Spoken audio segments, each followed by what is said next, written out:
కన్యవారికి గనక చూసుకున్నట్లయితే ప్రస్తుతం మీకు దశమంలో గురువు, 12లో కేతువు, సప్తమ స్థానంలో 3 గ్రహాలు, 6వ స్థానంలో రాహువు, అష్టమంలో శుక్రుడు అదే ఉంటూ బుధుడు కూడా ఈ యొక్క రాహువుతో కలిసి ఉండి తర్వాత మీనంలోకి వెళ్తాడు. అయితే ఇక్కడ మీరు గమనించుకోవాల్సిన విషయం ఏంటంటే అంటే బుధుడు 11వ తేదీ నుంచి మారుతాడు. అయితే ఈ రవి కూడా అష్టమ స్థానంలోకి 14 నుంచి మారుతాడు. అయితే ఈ యొక్క గ్రహస్థితిని అనుసరించి మీకు ఎటువంటి ఫలితాలు జరగనున్నాయి మీ కన్యా రాశి వారికి, ఏ విషయాల పట్ల మీరు జాగ్రత్తగా ఉండాలి అనేటువంటి అంశాలు చెప్తుంది నేనైనప్పటికీ చెప్పిస్తుంది సాక్షాత్ లలిత అమ్మవారిగా భావిస్తూ ఆ లలితాంబిక అమ్మవారి యొక్క అనుగ్రహం మీకు పరిపూర్ణంగా కలగాలని మనస్ఫూర్తిగా కోరుకుంటూ ఇక్కడ గమనించినట్లయితే మీరు ప్రధానంగా ఎప్పుడైతే ఈ రాశినాథుడు 6లో ఉండే రాశినాథుడు 11వ తేదీ నుంచి 7లోకి వెళ్తున్నందుకు 11వ తేదీ తర్వాత నుంచి మీరు ఏదైతే పార్ట్నర్షిప్స్లోని వివాహ నిర్ణయాలు సామాజిక సంబంధించినటువంటి అంశాలలోని కాస్త జాగ్రత్తగా ఉండాలి. ఇది ప్రధానంగా గుర్తుపెట్టుకోండి. అలాగే మరొక విషయం ఏంటంటే ఇక్కడ గమనించినట్లయితే వీటితో పాటు మీకు ప్రధానంగా ఈ ఈ యొక్క సప్తమ స్థానంలో అధిక గ్రహాలు ఉన్నాయి కాబట్టి అంటే డిఫరెంట్ ఎనర్జీ ప్లానెట్స్ అంటారు వీటిని. అంటే శని యొక్క ప్రభావం ఒక ఎనర్జీని ఇస్తే శని కొన్నిటికి అవసరం, మనకి అన్ని గ్రహాలు అవసరమేనండి. ఇది ఈ గ్రహం పనికిరాదు, ఈ గ్రహం పనికి వస్తుందని కాదు, అన్నీ అవసరమే. కాకపోతే వాటి ఎనర్జీస్ కనుక పెరగడం తరగడం వల్ల ఇబ్బంది వస్తుంది. అయితే డిఫరెంట్ ఎనర్జీస్ గ్రహాలు మనకి సప్తమ స్థానంలో కలిసి ఉన్నాయి కాబట్టి పార్ట్నర్షిప్స్ ఎవరితోనైనా మీరు చేసేటప్పుడు మీ యొక్క లైఫ్లో ఎవరైనా పార్ట్నర్గా తీసుకునేటప్పుడు అది లైఫ్ పార్ట్నర్ అనుకోండి, లేకపోతే బిజినెస్ పార్ట్నర్ అనుకోండి, ఇటువంటి విషయాల్లో కాస్త జాగ్రత్తగా ఉండాలి. శత్రువుపై జయమైతే కలుగుతుంది, అందులో ఎటువంటి సందేహం లేదు. వివాహ సంబంధించిన విషయంలో కేవలం అది సప్తమంలో ఉండే గ్రహాలే కాకుండా శుక్రుడు కూడా అష్టమంలో ఉంటున్నాడు 19th వరకు. కాబట్టి ఈ నెలలో మీరు జీవిత భాగస్వామిని ఎంపిక చేసుకునే విషయంలో చాలా జాగ్రత్తగా ఉండాలి. ఉద్యోగ అవకాశాలు అయితే వస్తాయి, కాకపోతే మీ యొక్క జీవిత భాగస్వామి కాస్త స్ట్రెస్ ఎక్కువగా ఉంటుంది. ఇన్వెస్ట్మెంట్ చేసేటప్పుడు ఎట్టి పరిస్థితుల్లో మంగళ ఆదివారాలు అసలు చేయకండి దయచేసి. ఇక మీరు నిత్యము చేయవలసినటువంటి దేవత ఆరాధన ఏమిటి అని చెప్పి చూసుకున్నట్లయితే ప్రధానంగా మీరు చేయవలసినటువంటిది వెంకటేశ్వర స్వామి యొక్క ఆరాధన, లక్ష్మీ నరసింహస్వామి యొక్క ఆరాధన చేయండి. అన్ని విధాలా మీకు బాగుంటుంది. మరి మనం చూస్తూ ఉన్నాం గతంలో ఒక 5-6 నెలల క్రితమే ఈ వార్ రిలేటెడ్, పోయిన సంవత్సరమే చెప్పుకున్నాం ఈ వార్ రిలేటెడ్ సంబంధించినవి పెరుగుతూ ఉంటాయని.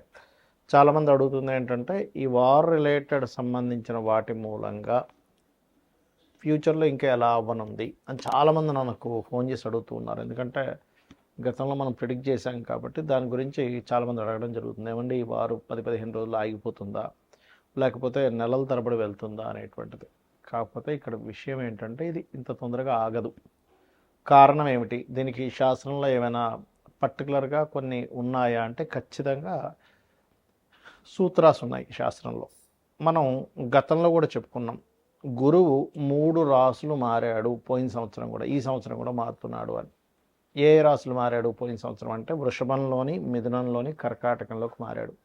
అందుకే యుద్ధ సంబంధించింది ప్రారంభమైంది, ఇంకా మనకి ఉగాది కొత్త సంవత్సరం రాకముందే.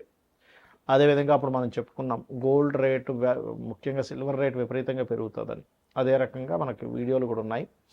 అండ్ పీఠాధిపతులు గొడవలు పెట్టుకోవడం ఇవన్నీ కారణం అదే. అయితే ఈ సంవత్సరం కూడా కర్కాటకంలో మనకి మిథునంలో ఉండేటువంటి గురువు కర్కాటకంలోకి, సింహంలోకి మారుతున్నాడు. గతంలో ఏం జరిగింది, వృషభంలో ఉండే గురువు మిథునంలోకి వచ్చి కర్కాటకంలోకి వచ్చి మళ్ళీ వెనక్కి వచ్చాడు. సో ఎప్పుడైనా సరే 3 రాసులు మారేటప్పుడు అది జన నష్టాన్ని, అందులో ముఖ్యంగా యుద్ధపరంగా విపరీతమైనటువంటి జన నష్టాన్ని కలిగిస్తుంది. కాబట్టి ఇండియాలో ఉండేటువంటి వారికి పెద్ద నష్టమేమీ ఉండదు, కానీ విదేశాల్లో ఉండేటువంటి వారికి మాత్రం కాస్త ఎక్కువ నష్టం ఉంటుంది. కాబట్టి ఇండియన్స్ ఎవరైనా విదేశాల్లో ఉన్నట్లయితే వారు కాస్త వీలైనంత మట్టుకు అక్కడ సేఫ్ జోన్స్లో ఉండడం మంచిది. ఇప్పుడు Saudi countries, Dubai countries, America పర్టికులర్గా, ఎందుకంటే ఇది న్యూక్లియర్ సంబంధించిన దాడులు. అంటే మనకి చూడండి, మనకి హిరోషిమా నాగసాకి మీద వేశారు అప్పుడు ఒకసారి. దానివల్ల ఏంటి, కొన్ని కోట్ల మంది, కొన్ని లక్షల మంది చనిపోయారు. అలా ఏంటంటే ఒక పెద్ద విస్ఫోటనలాగా జరిగేటువంటి బాంబ్స్ వేయడం కూడా జరుగుతుంది.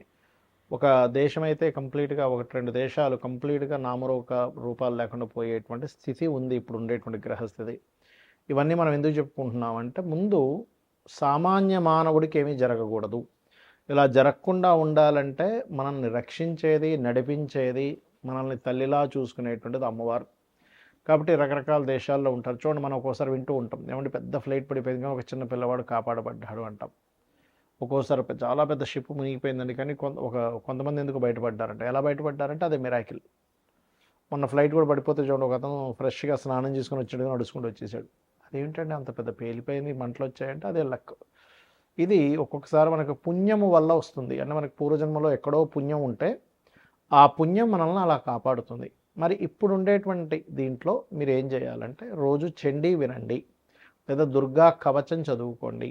చండీ వినడమైనా, చండీ పారాయణం చేయడమైనా, లేదా చండీ హోమాలు చేసుకోవడమైనా ఇంట్లో చేసుకోండి. దానివల్ల ఏమవుతుందంటే మీరు రక్షింపబడతారు. దేశాలు కొట్టుకోవడం వల్ల సామాన్య మానవుడు ఇబ్బంది పడకూడదు. కాబట్టి ఇది ఎలాంటి రక్షణ ఇస్తుంది?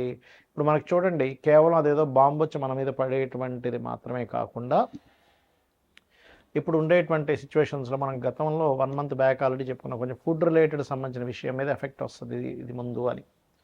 అదే రకంగా చూసుకుంటే గ్యాస్ సరిగ్గా అందకపోవడం, ఇప్పుడు నార్మల్గా ఎవరైతే వీళ్ళు కమర్షియల్ కాకుండా నాన్ కమర్షియల్ వాళ్ళకి వచ్చేస్తున్నాయి గ్యాసెస్, కానీ కమర్షియల్ వాళ్ళకి రావట్లే. తద్వారా హాస్టల్స్లో ఉండేటువంటి వారు, లేకపోతే హోటల్స్లో తినేటువంటి వారు, ప్రత్యేకంగా వాళ్ళు వండుకోరు, హోటల్నే ఆధారపడి ఉంటారు. అలాంటి వారికి ఇబ్బంది అనేటువంటిది స్లోగా ప్రారంభమైంది. తద్వారా మనకి వండుకునే స్థితి పరాభావనామ సంవత్సరం, పరావాసు నామ సంవత్సరం, రెండు పేర్లు దీనికి. పరాభావము అంటే పరాభవం చెందడం, కొన్ని దేశాలు యుద్ధంలో ఓడిపోవడం జరుగుతుంటుంది. పరావసు వల్ల ఏమిటి అంటే మనం పూర్వంలో ఎటువంటివైతే పద్ధతులు పాటించామో అటువంటివన్నీ కూడా వస్తూ ఉంటాయి. అంటే పూర్వపు పద్ధతులు రావడము, కొన్ని దేశాలు ఓడిపోవడము, కొన్ని దేశాలు ఇబ్బంది పడ్డం అనేటువంటిది ఉంది ఈ సంవత్సరము. దాంతోపాటు ఎప్పుడూ కనీ విని ఎరుగనట్టుగా 3 సార్లు మనకి పంచగ్రహ కూటమి కూడా వచ్చింది. అది కూడా మనం చెప్పుకున్నాం లాస్ట్ టైం. కాబట్టి నేను అనేది ఒకటే గుర్తుపెట్టుకోండి.